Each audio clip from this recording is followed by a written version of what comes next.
Good morning. Morning sir. তা আপনি প্রশ্নের উত্তর দেওয়ার জন্য রেডি তো? স্যার আমি রেডি স্যার, আপনি প্রশ্ন ধরতে পারেন স্যার। আচ্ছা, বলুন তো, রাতে এসে রক্ত খাই,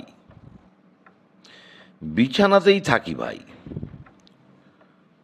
ছোট্ট হলেও বড় যন্ত্রণা। বলুন তো কি হবে এটা?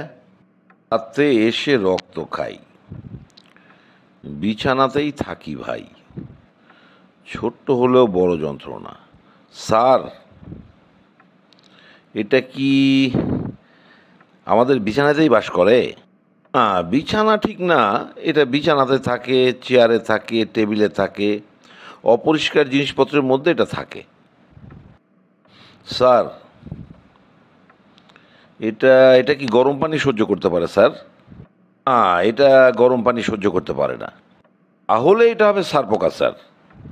গুড, আপনার উত্তর একেবারে সঠিক। তাহলে এবার পরবর্তী প্রশ্নে যাচ্ছি, একটু মনোযোগ দিয়ে শুনুন।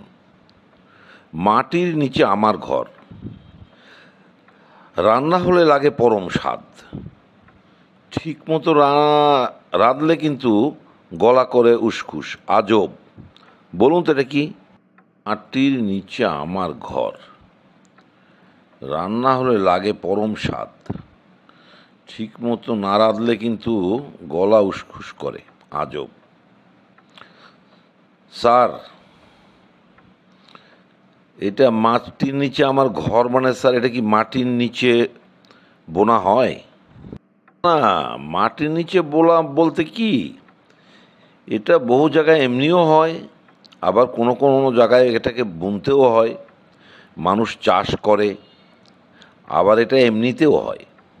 আপনি যেটা মনে করতে পারেন। একটা জিনিস একটু ক্লিয়ার করুন তো স্যার। আপনি বলেছেন ঠিক মতো না রাঁধলে গলা করে উসখুস, আজব। মানে ঠিক মতো রান্না করতে না পারলে কি গলা চুলকায় স্যার? এ কথা আর বলবেন না, খালি গলা চুলকানি আপনাকে অস্থির করে ফেলবে। তো বুঝতে পেরেছি স্যার, এটা হবে কচু। একেবারেই সঠিক।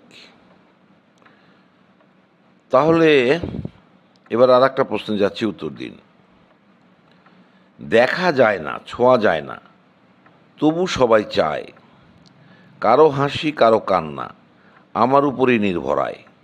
বলুন তো কি হবে এটা? দেখা যায় না, ছোঁয়া যায় না, তবু সবাই চায়, কারো হাসি কারো কান্না আমার উপরই নির্ভরায়।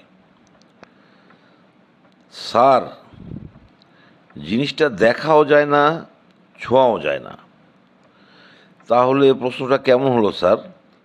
তাহলে হাসি কান্না ওর উপর কীভাবে নির্ভর হবে স্যার?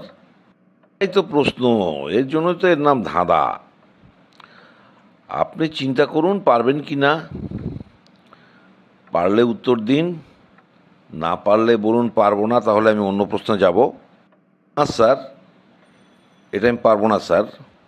বন্ধুরা যারা যারা পারবেন কমেন্ট বক্সে এসে উত্তরখানা এখনই জানিয়ে দিন, তাহলে পরবর্তী প্রশ্নে যাচ্ছি। আচ্ছা বলুন, মায়ের মতো নন ঠিক, তবু মায়েরই সমান, বিয়ের পরে নতুন সম্পর্ক, তিনিই হন সম্মান। বলুন কী হবে এটা? মায়ের মতো নন ঠিক, তবুও মায়েরই সমান, বিয়ের পরে নতুন সম্পর্ক, তিনিই হন সম্মান। এটা কী হবে? এটা অনেক কিছুই হতে পারে। এটা এটা খুব জটিল, বিয়ে শাদি তো করি নাই, কেমনে জানবো? না স্যার, এটাও পারবো না স্যার। বন্ধুরা, উনি শেষ প্রশ্নটাও পারলেন না।